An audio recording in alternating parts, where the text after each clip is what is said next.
सुना दो लाल आंखें हर जगह भैरव का पीछा कर रही हैं। डरावने ख्वाब उसे सोने नहीं दे रहे। भैरव को अब यकीन हो गया है कि कुंदन बैरागी ही गांव में लोगों की हत्या कर रहा है। एक अजनबी काली चोटी पे आता है और भैरव को ये पता चलता है कि वो कुंदन बैरागी का बेटा नहीं है। अब आगे वो कुंदन बैरागी का बेटा नहीं था। वो खून से सना त्रिशूल क्यों कुंदन गांव के लोगों को मार रहा था? वो आंखें किसकी आंखें थी? कौन है जो उसका पीछा कर रहा है? कल उस अजनबी ने कुंदन बैरागी से कहा था कि वो लड़का हमारी अमानत है। समय आ गया है। आखिर किस चीज का समय आ गया था? भैरव को इस बात का यकीन नहीं हो रहा था कि 20 साल से भैरव एक झूठी जिंदगी जी रहा था। अब तक अपने बारे में वो जो कुछ भी जानता था वो झूठ था। अब उसके सब समझ में आ रहा था। कुंदन बैरागी की उसको लेकर लापरवाही, उसका रूखापन, उसका कभी भी भैरव के सर पर प्यार से हाथ ना रखना, सब कुछ भैरव की समझ में आ रहा था। उसे अब तक लगता था कि शायद कुंदन बैरागी ऐसा ही है, पर नहीं, वो उसके लिए ऐसा इसलिए था क्योंकि भैरव उसकी नाजायज औलाद था। और शायद हर बार भैरव को देखकर कुंदन बैरागी को गौरी की बेवफाई याद आती थी। भैरव का दिमाग काम करना बंद कर चुका था। रात को रोज की तरह जब नंदी को सुलाकर भैरव अपने बिस्तर पर लेटा तो उसने देखा कि कुंदन बैरागी कुटिया में इर्द गिर्द आग जलाकर जंगल की तरफ बढ़ गया। भैरव उस रात कुंदन बैरागी के पीछे कुटिया से निकला। उसे यकीन था कि रात के अंधेरे में ही उसके सारे सवालों के जवाब मिल सकते हैं। उसे हर हाल में सच जानना था। भैरव बैरागी से उतनी दूरी पर चल रहा था जहां उसके पैरों की आहट बैरागी के तेज कानों तक ना पहुंचे, पर बैरागी का ध्यान पूरी तरह से कहीं और था। वो तेजी से गांव के पीछे वाले रास्ते की तरफ बढ़ रहा था। नदी और पास आ रही थी। भैरव का शक अब यकीन में बदल रहा था। गांव में जितनी मौतें हुई थी सबकी लाशें नदी के पास इस हिस्से में ही मिलती थी। नदी पर पहुंचते ही बैरागी ने कुछ लकड़ियां इकट्ठा की और कमर से बंधे झोले में से माचिस निकालकर आग जलाई। त्रिशूल जमीन पर गाड़ा और उसी के बगल में ठीक आग के सामने बैठकर कुछ बुदबुदाने लगा। भैरव पेड़ की आड़ में छुपा ये सब खामोशी से देख रहा था। कुंदन ने कमर से एक खंजर निकाला, अपनी उंगली काट के अपना खून आग में बहा दिया। अचानक जंगल में से एक साया निकलकर कुंदन की तरफ बढ़ने लगा। जैसे ही साया आग के पास पहुंचा, भैरव ने देखा कि वो आदमी गांव का लुहार दुर्जन सिंह था। पर कुछ तो अजीब था। दुर्जन के हाव भाव से ऐसा लग रहा था कि वो किसी के वश में सर झुकाए चलता चला आ रहा है। तभी भैरव को लगा कि उसके पीछे कोई है। वो पलटा तो उसका पैर सूखी टहनी पर पड़ गया। टहनी के टूटने की आवाज जैसे पूरे जंगल में गूंज गई।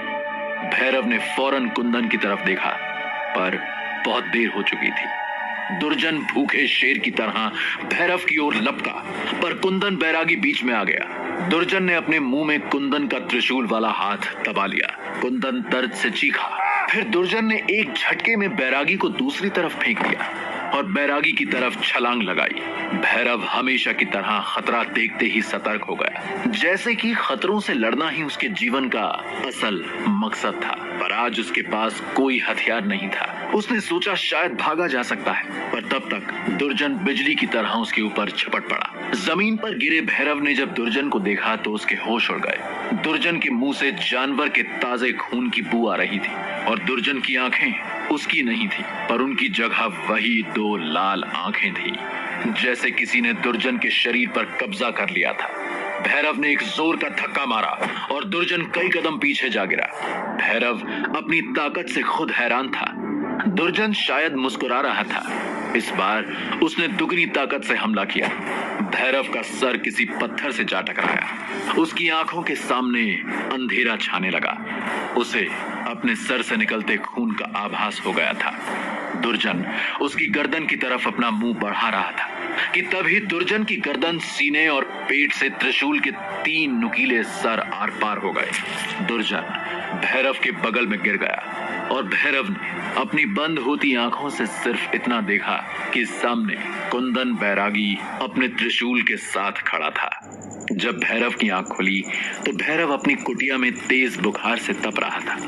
वो कुछ हिम्मत करके अपने बिस्तर पर उठ के बैठा तो उसने देखा कि कुंदन बैरागी आग में चाकू गरम करके अपने हाथ जला रहा है।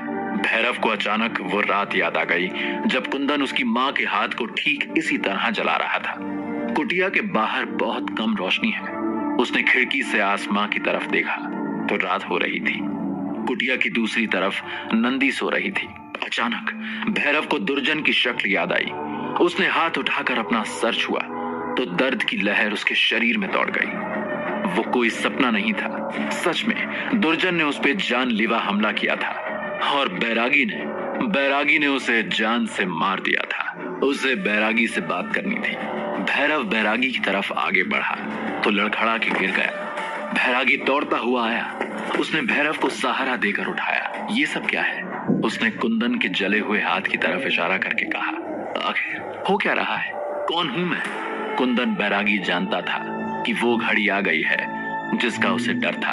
उसने सहारा देकर भैरव को कुटिया की चौखट पर बैठा दिया और खुद भी उसके बगल में बैठ गया। कुछ देर तक दोनों में से किसी ने कुछ नहीं कहा।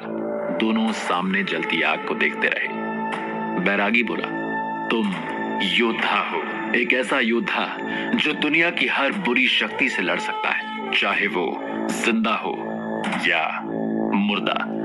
तुम्हें इस दुनिया में बुराई के विनाश के लिए ही भेजा गया है। तुम ही एक ऐसी शक्ति हो जिससे वो डरता है। भैरव कुछ समझ नहीं पा रहा था। कौन डरता है? बैरागी कुछ हिचकिचाया।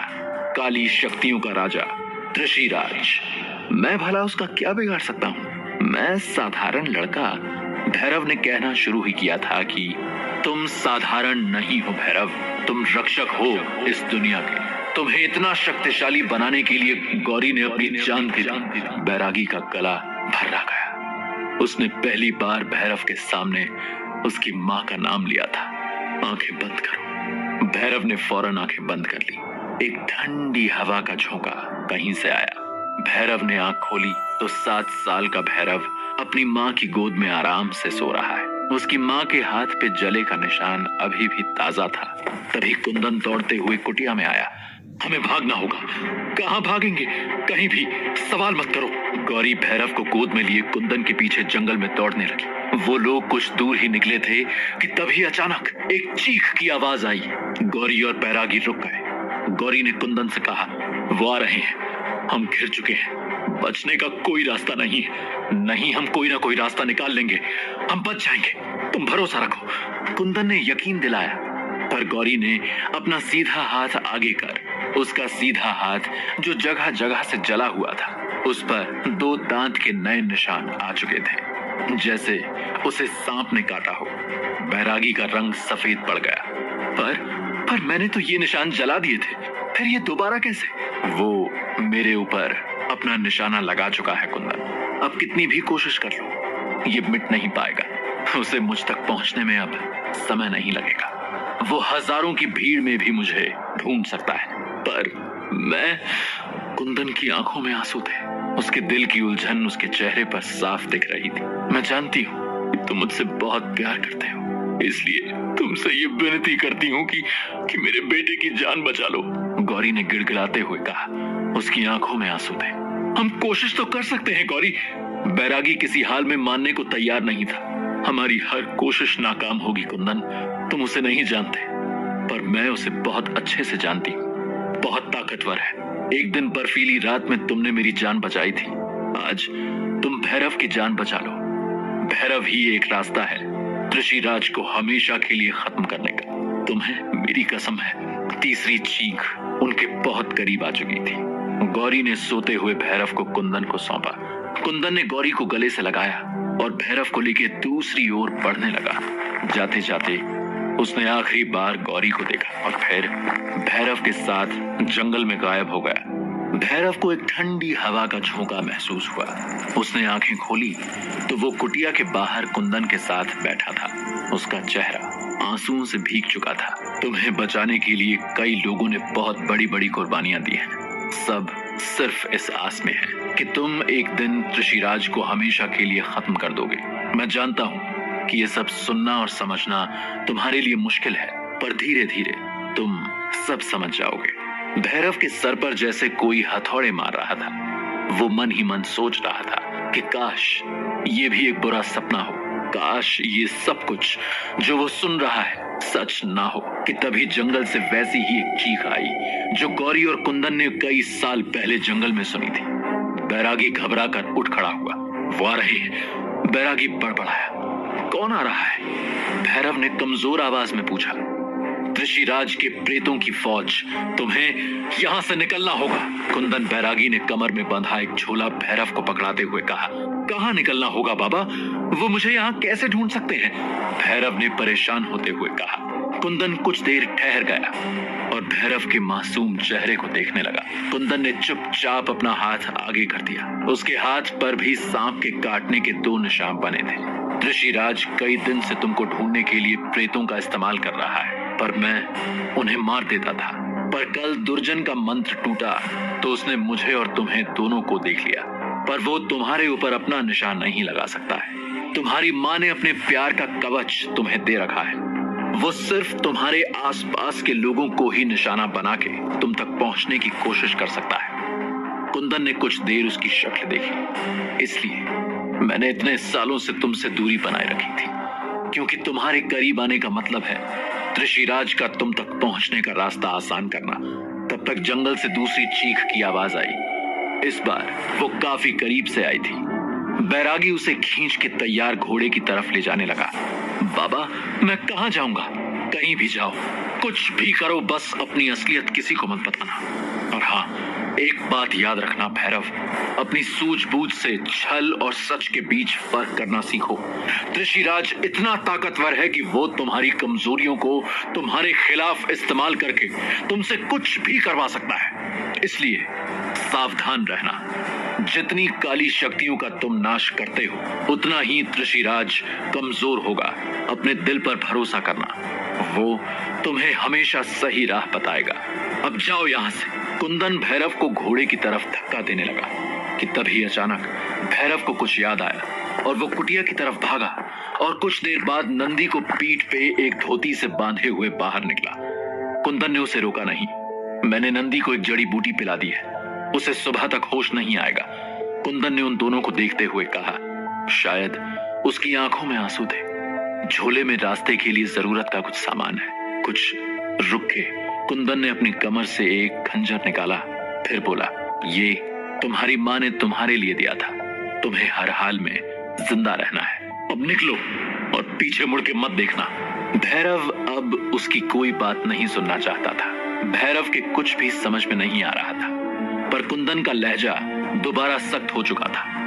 भैरव को पता था कि कुंदन अब उसकी कोई बात नहीं सुनना चाहता था। कुंदन ने भैरव को घोड़े पे चढ़ाया और एक धोती से इस तरह बांधा कि वो घोड़े से गिर ना सके।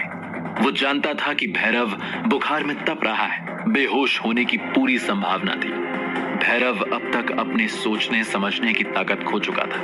बैरागी ने शायद उसके सर पर हाथ रखा और घोड़ा हवा से बातें करने लगा। कुंदन बैरागी ने उसे मुड़कर देखने से मना किया था, पर फिर छींक की आवाज में वो पलट गया। दूर होती कुटिया में चारों तरफ जलती आग के बीच बैरागी अपने त्रिशूल के साथ खड़ा था और एकदम से सब कुछ लाल धुएं से ढक गया और भैरव घोड़े की पीठ पर नंदी को लिए हुए बेहोश हो गया। भैरव अब कहां जाएगा? आखिर भैरव ही क्यों? क्या वो ऋषिराज के चंगुल से बच पाएगा? क्या भैरव अतीत और आज के बीच, सही और गलत के बीच, अपनों और गैरों के बीच बने इस माया जाल में अपना रास्ता ढूंढ पाएगा, या खुद भी वक्त का शिकार होकर इसमें हमेशा के लिए फंस जाएगा? जानने के लिए सुनते रहिए